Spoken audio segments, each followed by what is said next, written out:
सत श्री अकाल दोस्तों। ग्रैजुएशन करते ਜਾਂ कई वारी तो +2 पास बच्चों को यह होंगे कि मैं IAS बनना ਜਾਂ मैं PCS कोई अफसर बनना, मैं DSP लगना, SDM ਜਾਂ तहसीलदार। ये सारिया पोस्टां नूं लैण दे लई एक पेपर हुंदा। हरेक स्टेट आपो अपना वखरा पेपर लैंदी है। जिमें IAS ਜਾਂ IPS बनने दे लई सेंटर लैवल ते UPSC का एग्जाम हुंदा है। यूनीयन पब्लिक सर्विस कमीशन जिसनों कहने आपां, ये संस्था एग्जाम कंडक्ट करती है। पंजाब दे विच जिहड़ी संस्था एग्जाम कंडक्ट करती यानी कि PPSC, ਇਹਦੇ ਵਿੱਚ ਜਿਹੜੇ PCS अधिकारी बनते हैं। ਆਪਾਂ गल करनी है भी ਕਿਹੜੀਆਂ-ਕਿਹੜੀਆਂ पोस्टां ਹੁੰਦੀਆਂ ਨੇ, की एलिजिबिलिटी यानी कि योग्यता कौन अप्लाई कर सकता तो एग्जाम का पैटर्न की है। ਇਹਦਾ एग्जाम हरेक साल कंडक्ट करती है पंजाब सरकार। कई बार अगे पिछे हो जाता है। ये जी आप गल कर रहे हैं, ये आप गल कर रहे हैं 2025 ਦੇ ਵਿੱਚ ਹੁਣ ਜਿਹੜਾ एग्जाम होना। छेती कहते नोटिफिकेशन वो जारी हो जानी है, थोड़े दिनों तक मे बी 24 के एंड तक हो जाए ਜਾਂ 25 ਦੇ शुरू च आ जाए। नोटिफिकेशन का इंतज़ार करके फिर तैयारी शुरू नहीं करनी, क्योंकि नोटिफिकेशन किहड़ा आपां नूं दस के आउणा। हो सकता वीडियो वेंदे वेंदे उत्ते तुहानूं मैसेज आ जाए कि PPSC वालों नवा नोटिफिकेशन आ गया, तो आपां पहलां तो तैयारी शुरू कर दईए। घट्टो घट्ट 2 साल तो मिनीमम ये पेपर तैयारी मंगदा है। उहदी भी अगे आपां डिटेल दे विच गल करांगे। तो मेरा एक मित्र प्यारा क्लास फैलो वो DSP तक पहुँचा मेरा वीर, उहदी जिहड़ी एक जर्नी है वो आपां इंटरव्यू के जरिए अगले व्लॉग दे विच कोशिश करांगे तुहानूं विखाउण दी, ते उन्हां तो जाणांगे कि की गुर ने किवें असीं तैयारी कर सकते हैं। अज आपां एक बेसिक स्ट्रक्चर जिहा समझ लीए कि पेपर च हुंदा की है। सो पोस्टां की मैं गल कीती है। सब तो पहलां देखो आपां SDM की पोस्ट है, सब डिविजनल मैजिस्ट्रेट, ठीक है। उस तो बाद एक जिहड़ी सब दी कह लो कि ड्रीम वाली हुंदी है कि वर्दी पाउणी है पुलिस दी, तूं कहंदे DSP लग्गा। तो डिप्टी सुपरिटेंडेंट ऑफ पुलिस है जिहड़ा पंजाब पुलिस दे विच DSP की पोस्ट लैनी है तुसी 3 स्टार। तो उस तो बाद अगे हैगी जी अपने कोल तहसीलदार। ये उस तो बाद कह लीए आपां BDPO। इस तरह होर भी बहुत सारिया पोस्टां हुंदियां ने, जिवें कि कोई कंज्यूमर अफेयर जां कोऑपरेटिव सोसाइटी महकमे च इंस्पैक्टर वगैरह लगना होवे, वो सारिया पोस्टां अगे हुंदियां ने। तो मेनली यानी कि जिन्हां दा क्रेज़ हुंदा यूथ दे विच वो आ 5-7 पोस्टां उत्ते हुंदियां ने। ਇਹਦੇ ਲਈ योग्यता यानी कि एलिजिबिलिटी की गल करिए भी कौन अप्लाई कर सकता है, जिन्हें भी किसी भी स्ट्रीम के विच ग्रैजुएशन की है, यानी कि चाहे वो BA पास है, BCom है, BBA BCA, किसी भी तरह की 3 साल की मानता प्राप्त यूनीवर्सिटी तो ग्रैजुएशन अगर वो पास है तो वो बच्चा इस पेपर के लिए एलिजिबल है, वो अप्लाई कर सकता।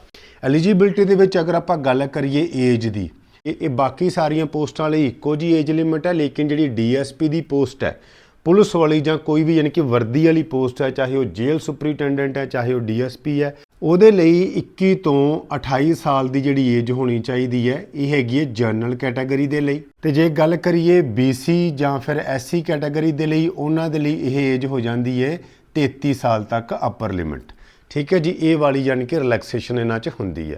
जिहड़ियां बाकी पोस्टां ने ਉਹਦੇ ਲਈ अगर आपां गल करिए, ਉਹਦੇ ਲਈ एज लिमिट रखी गई है 21 ਤੋਂ 37 साल तक। जे गल करिए इन्हां वाली यानी कि BC ते SC ਲਈ, ਉਹਨਾਂ वास्ते 21 ਤੋਂ 42 साल तक की एज लिमिट है। ਕੁੜੀਆਂ वास्ते एक होर यानी कि प्लस पॉइंट है कि ਉਹਨਾਂ वास्ते इन्हां सारियां पोस्टां ਦੇ ਵਿੱਚ 33% रिजर्वेशन हुंदी है। 33% यानी कि रिजर्व होंदियां ने सीटां, और अगर रिजर्वेशन हैगी है तो उन्होंने जिहड़ी मैरिट है वो यानी कि मेल कैंडीडेट के मुकाबले घट थोड़ी जी होंदी है। सो ये एक प्लस पॉइंट है। कुड़ियां भी इस पोस्ट नूं सारियां नूं भर सकदियां ने, ठीक है जी। तो ये एक सवाल ये हुंदा कि जिहड़ा बच्चा ग्रैजुएशन परसूइंग है, जिहड़ा यानी कि पढ़ रहे ने, अजे उन्होंने ग्रैजुएशन कंप्लीट नहीं हुई, की वो भर सकते हैं पेपर। ਉਹਦੇ ਲਈ ਇਹ ਹੈ कि ਜਿਹੜਾ ਇਹਦਾ ਪ੍ਰੀ पेपर ਹੁੰਦਾ, ਪ੍ਰੀਲਿਮਸ जिस ਨੂੰ ਕਹਿੰਦੇ ਆ, ਉਹ ਬੱਚਾ ਦੇ ਸਕਦਾ ਜਦੋਂ ਤੱਕ ਉਹ ਗ੍ਰੈਜੂਏਸ਼ਨ ਦੇ ਫਾਈਨਲ ਸਮੈਸਟਰ 'ਚ ਹੈ। ਤੇ ਉਸ ਤੋਂ ਬਾਅਦ ਮੇਨ ਪੇਪਰ ਜਦੋਂ ਦੇਣਾ ਹੁੰਦਾ, ਅਗਰ ਉਦੋਂ ਤੱਕ ਉਹਦੀ ਗ੍ਰੈਜੂਏਸ਼ਨ ਕੰਪਲੀਟ ਹੋ ਜਾਂਦੀ ਹੈ ਤਾਂ ਉਹ ਫਿਰ ਅੱਗੇ ਜਾ ਸਕਦਾ। ਪ੍ਰੀ ਦੇ ਲਈ यानी कि ਪ੍ਰੀਲਿਮਸ ਦੇ ਲਈ ਅਗਰ ਉਹ ਗ੍ਰੈਜੂਏਸ਼ਨ ਕਰ ਵੀ ਰਿਹਾ ਹੈ ਤੇ ਉਹ ਪੇਪਰ ਅਪਲਾਈ ਕਰ ਸਕਦਾ, ਲੇਕਿਨ ਮੇਨ ਤੱਕ ਉਸ ਨੂੰ ਡਿਗਰੀ ਕੰਪਲੀਟ ਕਰਨੀ ਪਏਗੀ। ਹੁਣ ਆਪਾਂ ਗੱਲ ਕਰਦੇ ਹਾਂ ਐਗਜ਼ਾਮ ਪੈਟਰਨ ਕੀ ਰਹੇਗਾ ਇਹਦਾ।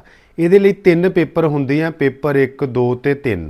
पहला पेपर होंदा है यानी कि प्रीलिम्स, जिसनों आप प्री कह दें या फिर प्रीलिमिनरी पेपर्स कह दें। प्रीलिम्स हो गया जी। दूजा पेपर होंदा उसनों आप मेन एग्जाम कहने। ये 7 पेपर होंदे। ਤੀਜਾ ਜਿਹੜਾ ਪੇਪਰ ਹੈ ਉਹ ਹੈਗਾ ਜੀ ਇੰਟਰਵਿਊ। ਠੀਕ ਹੈ ਜੀ, ਇਹ ਤਿੰਨਾਂ ਪੇਪਰਾਂ ਨੂੰ ਮਿਲਾ ਕੇ ਤੇ ਫਿਰ ਤੁਹਾਡੀ ਅੱਗੇ ਮੈਰਿਟ ਬਣੇਗੀ। ਲੇਕਿਨ ਜਿਹੜਾ ਆ ਪਹਿਲਾ ਪੇਪਰ ਹੈ ਇਹਦੇ ਨੰਬਰ ਤੁਹਾਡੇ ਬਾਕੀ ਦੇ ਦੋ ਪੇਪਰਾਂ 'ਚ ਨਹੀਂ ਜੁੜਦੇ। ਇਹ ਇੱਕ ਕੁਆਲੀਫਾਈਂਗ ਪੇਪਰ ਹੁੰਦਾ, ਇਹਦੀ ਮੈਰਿਟ ਬਣਦੀ ਹੈ, ਲੇਕਿਨ ਉਹ ਮੈਰਿਟ ਬਣਦੀ ਹੈ ਮੇਨ ਐਗਜ਼ਾਮ ਅੱਗੇ ਯਾਨੀ ਕਿ ਦੇਣ ਵਾਸਤੇ, ਨਾ ਕਿ ਫਾਈਨਲ ਜਿਹੜੀ ਕੱਟ ਆਫ ਬਣਨੀ ਹੈ ਪੂਰੇ ਐਗਜ਼ਾਮ ਦੀ, ਉਹਦੇ 'ਚ ਇਹਦਾ ਕੋਈ ਲੈਣਾ ਦੇਣਾ ਨਹੀਂ ਹੈ। ਪਰ ਇੰਪੋਰਟੈਂਟ ਬਹੁਤ ਹੈ, ਪਹਿਲੀ ਪੌੜੀ ਇਹੀ ਹੈ। ਇਹਦੇ ਬਾਰੇ ਅਗਰ ਆਪਾਂ ਗੱਲ ਕਰੀਏ ਥੋੜ੍ਹਾ ਖੁੱਲ੍ਹ ਕੇ, ਆਪਾਂ ਗੱਲ ਕਰਦੇ ਹਾਂ ਹੁਣ ਪੇਪਰ ਨੰਬਰ 1 ਬਾਰੇ। ਸੋ ਸਭ ਤੋਂ ਪਹਿਲਾਂ ਗੱਲ ਕਰਦੇ ਹਾਂ ਜੀ ਪ੍ਰੀਲਿਮਸ ਬਾਰੇ। ਪ੍ਰੀ ਦੇ ਵਿੱਚ ਯਾਨੀ ਕਿ 2 ਪੇਪਰ ਹੁੰਦੇ ਨੇ, ਇੱਕ ਦਿਨ ਦੇ ਵਿੱਚ 2 ਪੇਪਰ ਇਹ ਹੋ ਜਾਂਦੇ ਨੇ, ਸਵੇਰੇ ਸ਼ਾਮ ਮਾਰਨਿੰਗ ਈਵਨਿੰਗ ਕਰਕੇ। ਉਹ 2 ਪੇਪਰ ਕਿਹੜੇ ਨੇ? ਪਹਿਲਾ ਤਾਂ ਹੈਗਾ ਜੀ GS ਪੇਪਰ 1, ਇਹਦੇ ਵਿੱਚ ਕੀ ਆਂਦਾ, ਤੇ ਦੂਜਾ ਹੁੰਦਾ ਜੀ CSAT ਦਾ ਪੇਪਰ। ਜਨਰਲ ਸਟੱਡੀਜ਼ ਪੇਪਰ 1 ਦੇ ਵਿੱਚ ਕੀ ਆਉਂਦਾ ਹੈ? ਉਹੀ ਆਪਣਾ ਸਾਰਾ ਹਿਸਟਰੀ ਤੇ ਪੋਲੀਟੀਕਲ ਸਾਇੰਸ, ਜਿਓਗ੍ਰਾਫੀ, ਇਕਨੋਮਿਕਸ, ਇਦਾਂ ਦੇ ਜਿਹੜੇ ਸਬਜੈਕਟ ਨੇ ਉਹਨਾਂ ਨਾਲ ਮਿਲ ਕੇ ਯਾਨੀ ਕਿ 100 ਕੁਐਸਚਨ ਆਉਂਦਾ ਜੀ। 2 ਨੰਬਰ ਦਾ ਇੱਕ ਕੁਐਸਚਨ, ਟੋਟਲ ਇਹ ਬਣਦੇ ਨੇ ਜੀ 200 ਨੰਬਰ। ਠੀਕ ਹੈ ਜੀ। CSAT ਯਾਨੀ ਕਿ ਸਿਵਲ ਸਰਵਿਸਿਜ਼ ਐਪਟੀਟਿਊਡ ਟੈਸਟ, ਇਹ ਪੇਪਰ ਨੰਬਰ 2 ਹੈ। ਇਹਦੇ ਵਿੱਚ ਕੀ ਹੋਏਗਾ ਜੀ? ਇਹਦੇ ਵਿੱਚ ਕੁਆਂਟ ਹੋਏਗਾ, ਮੈਥ ਹੋਏਗਾ, ਰੀਜ਼ਨਿੰਗ ਹੈ, GK ਹੈ, ਐਪਟੀਟਿਊਡ ਦਾ ਇੱਕ ਤਰ੍ਹਾਂ ਦਾ ਸਾਰਾ ਟੈਸਟ ਹੁੰਦਾ। ਤੇ ਇਹਦੇ ਹੁੰਦੇ ਨੇ ਜੀ 80 ਕੁਐਸਚਨ। ਇਹ ਹੁੰਦਾ 2.5 ਨੰਬਰ ਦਾ ਇੱਕ ਕੁਐਸਚਨ, ਇਹ ਵੀ ਬਣਦੇ ਨੇ 200 ਨੰਬਰ ਦੇ। ਸੋ ਕੁੱਲ ਜਿਹੜਾ ਤੁਹਾਡਾ ਇਹ ਪ੍ਰੀ ਦਾ ਪੇਪਰ ਹੋ ਗਿਆ, ਇਹ ਬਣਦਾ ਜੀ 400 ਨੰਬਰ ਦਾ। ਔਰ ਇਹਦੇ ਵਿੱਚ ਨੈਗੇਟਿਵ ਮਾਰਕਿੰਗ ਨਹੀਂ ਹੈ, ਕਿਉਂਕਿ ਇਹ ਜਿਹੜਾ ਪੇਪਰ ਹੈ ਨਾ ਬੇਸਿਕਲੀ ਬਹੁਤ ਇੰਪੋਰਟੈਂਟ ਹੈ। ਔਰ ਇਹਦੇ ਵਿੱਚ ਇਸ ਨੂੰ ਇੱਕ ਤਰ੍ਹਾਂ ਦਾ ਨਾ ਛਾਂਟੀ ਕਰਨ ਵਾਲਾ ਪੇਪਰ ਕਹਿੰਦੇ ਨੇ, ਯਾਨੀ ਕਿ ਇਸ ਪੇਪਰ ਦੇ ਵਿੱਚ ਇੱਕ ਤਰ੍ਹਾਂ ਕੈਂਡੀਡੇਟਸ ਨੂੰ ਐਲੀਮੀਨੇਟ ਕਰਿਆ ਜਾਂਦਾ ਜਿਹੜੇ ਯਾਨੀ ਕਿ ਮੈਰਿਟ ਦੇ ਵਿੱਚ ਨਹੀਂ ਆ ਪਾਉਂਦੇ। ਹੁਣ ਗੱਲ ਕਰਦੇ ਹਾਂ ਪੇਪਰ 2 ਯਾਨੀ ਕਿ ਮੇਨ ਐਗਜ਼ਾਮ।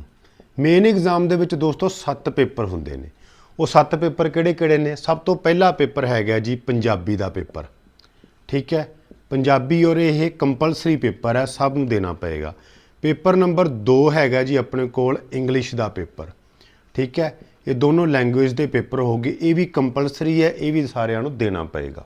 ਇਹ ਪੇਪਰ ਹੋਏਗਾ ਜੀ 100 ਨੰਬਰ ਦਾ। ਇੰਗਲਿਸ਼ ਦਾ ਪੇਪਰ ਇਹ ਵੀ ਹੋਏਗਾ 100 ਨੰਬਰ ਦਾ। ਪੇਪਰ ਨੰਬਰ 3 ਹੁੰਦਾ ਜੀ ਐਸੇ ਵਾਲਾ ਪੇਪਰ। ਠੀਕ ਹੈ, ਇੱਕ ਐਸੇ ਲਿਖਣਾ ਹੁੰਦਾ, ਲੇਖ ਲਿਖਣਾ ਹੁੰਦਾ, ਨਿਬੰਧ ਲਿਖਣਾ ਹੁੰਦਾ। ਇਹ ਪੇਪਰ ਹੁੰਦਾ ਜੀ 150 ਨੰਬਰ ਦਾ। ਠੀਕ। ਪੇਪਰ ਨੰਬਰ 4, ਪੇਪਰ ਨੰਬਰ 4 ਨੂੰ ਆਪਾਂ ਕਹਿ ਦਿੰਦੇ ਹਾਂ GS ਪੇਪਰ 1 ਯਾਨੀ ਕਿ ਜਨਰਲ ਸਟੱਡੀ ਪੇਪਰ 1। ਹੁਣ ਇਹਦੇ ਵਿੱਚ ਕੀ ਸਿਲੇਬਸ ਹੈ? ਜਿੰਨੇ ਵੀ 4 ਪੇਪਰ ਅੱਗੇ ਆਉਣਗੇ ਨਾ ਹੁਣ ਉਹਨਾਂ ਨੂੰ ਦੇਖਿਓ ਤੁਸੀਂ। ਇਸ ਪੇਪਰ ਦੇ ਵਿੱਚ ਆਉਂਦਾ ਜੀ ਆਪਾਂ ਨੂੰ ਹਿਸਟਰੀ, ਜਿਓਗ੍ਰਾਫੀ ਤੇ ਸੋਸਾਇਟੀ, ਇਹ ਵਾਲੇ 3 ਯਾਨੀ ਕਿ ਸਬਜੈਕਟ ਨੇ, ਔਰ ਇਹ ਹੁੰਦਾ ਜੀ 250 ਨੰਬਰ ਦਾ।